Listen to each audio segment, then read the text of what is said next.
Today was a tough day. It's been a really tough day all day since I woke up at 2:30 this morning. I had a sermon all laid out, and I'd been working on it all week and crafting it, and I knew the points that I would hit. I knew the scripture that I'd focus on. I knew the ethos of the message. I had it all worked out. But life happens, and sometimes it's not good. Sometimes it's tragic in a way that's beyond comprehension. And yesterday, after I got the privilege to preside over a funeral for someone that was near and dear to the community, we got to have this wonderful celebration of life. I got a notification, some alerts about an ongoing event in Jacksonville, Florida. And I've told you many, many times that I don't really consume the news. I try to stay away from it as much as possible, but this was really unavoidable for me to get away from. And sometime yesterday afternoon, an armed gunman strapped with body armor stormed into a Dollar General, and he killed 3 people before killing himself. And on the surface, it's just another day in America, right? But underneath, there's a lot more. The gunman was a young white male in his early 20s. The victims were 3 black citizens. And it wasn't just violence. It was racially motivated hate. And tomorrow marks the 60th anniversary of the March on Washington, where thousands and thousands of Americans showed up and gathered in Washington, D.C. to fight for civil rights, that we all might be equal. Where the Reverend Dr. Martin Luther King Jr. gave this powerful speech, this I Have a Dream speech. Maybe you remember parts of it. But it started 50 years ago. A great American in whose symbolic shadow we stand today signed the Emancipation Proclamation. And this momentous decree, well, it came as a great beacon of light and hope to millions of Negro slaves who'd been seared in the flames of withering injustice. It came as a joyous daybreak to end the long night of their captivity. But 100 years later, the Negro is still not free. 100 years later, the life of the Negro is still sadly crippled by the manacles of segregation and the chains of discrimination. 100 years later, and the Negro lives on a lonely island of poverty in the midst of a vast ocean of material prosperity. 100 years later, and the Negro is still languished in the corners of American society and finds himself in exile in his own land. 60 years later, and maybe you still agree with that sentiment, or maybe you don't. But regardless, those words, well, they still ring out. And then there's this part of the speech that was and remains unimpeachable. And there's no room for argument. I have a dream that my 4 little children will one day live in a nation where they will not be judged by the color of their skin, but by the content of their character. I have a dream today. I have a dream that one day down in Alabama, with its vicious racists, with its governor having his lips dripping with the words of interposition and nullification, one day right down in Alabama, little black boys and black girls will be able to join hands with little white boys and little white girls as sisters and brothers. I have a dream today. I have a dream that one day every valley shall be exalted, every hill and every mountain be made low. The rough places will be made plain, and the crooked places will be made straight. And the glory of the Lord shall be revealed, and all flesh shall see it together. This is our hope. This is the faith that I go back to the South with this faith. We will be able to hew out of the mountain of despair a stone of hope. And with this faith, we will be able to transform the jangling discords of our nation into a beautiful symphony of brotherhood. And with this faith, we will be able to work together to pray together, to struggle together, to go to jail together, to stand up for freedom together, knowing that we will be free one day. Well, that day's not today, my friends. Who do you say I am? It's the question that Jesus asked in our scripture today, one that continues to resonate in my soul. Who do you say I am? And honestly, some days I don't know. When Jesus arrived in the villages of Caesarea Philippi, he asked his disciples, what are the people saying about who the Son of Man is? And they replied, some think he is John the Baptizer. Some say he is Elijah. Some Jeremiah or one of the other prophets. And he pressed them. And he said, how about you? Who do you say I am? Simon Peter said, you're the Christ, the Messiah, the Son of the living God. And Jesus came back, God bless you, Simon, son of Jonah. You didn't get that answer out of books or from teachers. My Father in heaven, God himself, let you in on the secret of who I really am. And now I'm going to tell you who you are. Really are. You are Peter, a rock. This is the rock on which I will put together my church. A church so expansive with energy that not even the gates of hell will be able to keep it out. And that's not all. You will have complete and free access to God's kingdom keys to open any door and every door. No more barriers between heaven and earth, between earth and heaven. A yes on earth is a yes in heaven. A no on earth is a no in heaven. He swore the disciples to secrecy. And he made them promise that they would tell no one that he was the Messiah. Jesus asked his disciples, who do they say that I am? And the answer was shocking. Some say that he's John the Baptist. Some say that he's Jeremiah or just another prophet. And others say that he's Elijah. But all of them, all fail to see what Jesus really is, the Messiah. All they can see is the heroes of the past. All they can see is the story that's already been told. Not the new creation that God is writing, not the new life that God is planting. Not the Messiah that God has sent forward. And you know it's not different now. We keep playing the greatest hits over and over and over and over again. We refuse to embrace something different, something better. Because the old way is more convenient. The old way is more comfortable. The old way is more safe. But the truth is, it's not. The Bible is full of discrimination. It's full of hatred. It's full of unnecessary violence, suffering for the sake of suffering. It's full of subjugation, slavery, and the devaluing of people. The very notion of God's chosen people in itself is devaluating. Because you and I, we certainly don't fit that label. And we've continued the trend.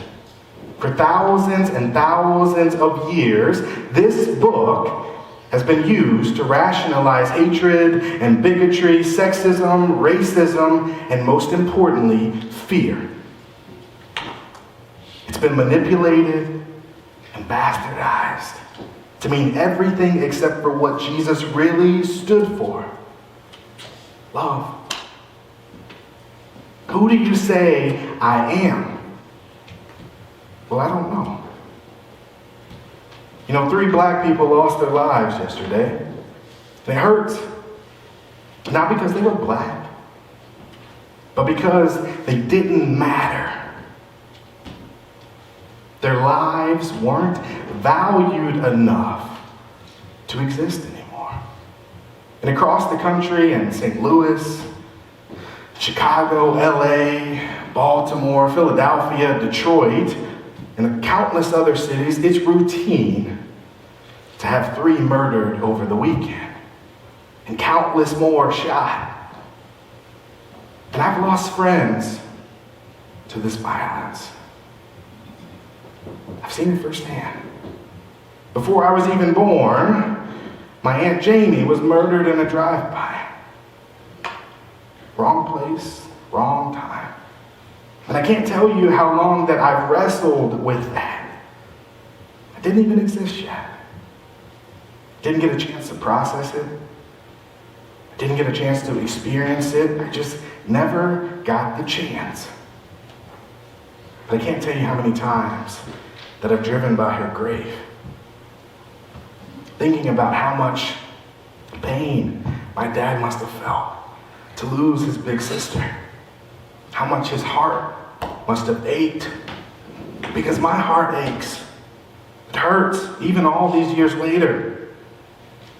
This year's the 32nd anniversary, and I mourn the fact that I missed out on knowing that woman. That her daughters missed out on having her light in their lives. All because we don't see the value in each other. So who do you say that I am? I just don't know.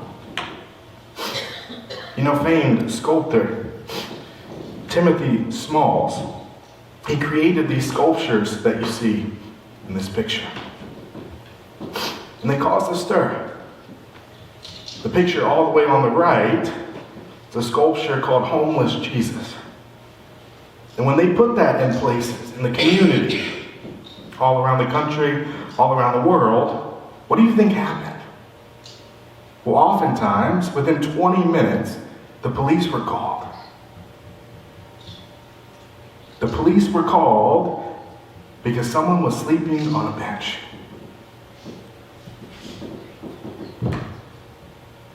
My friends, that's the world that we live in. One where people, well, they don't matter.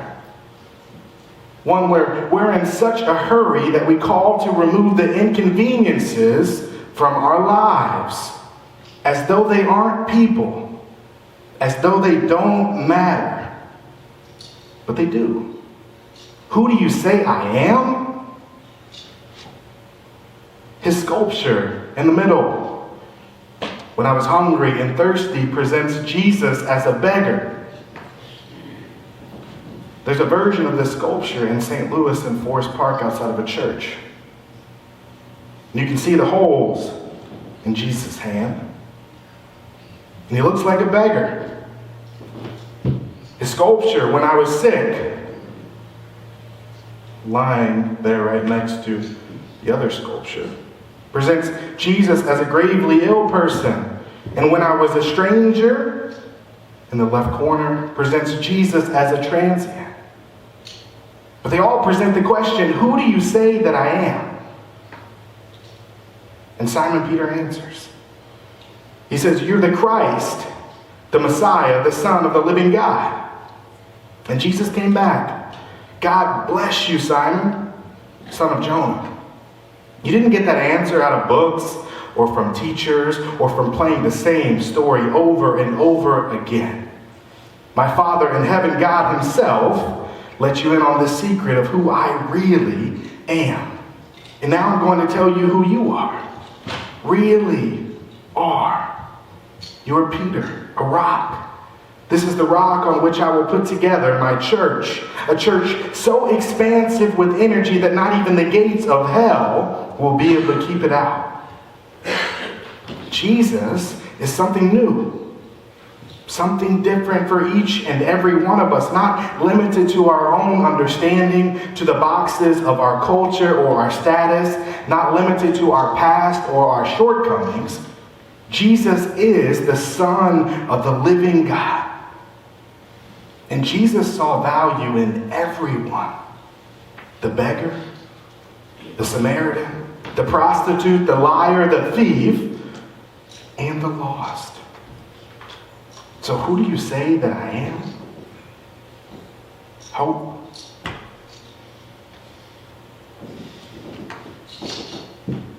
That one day, we won't be so divided.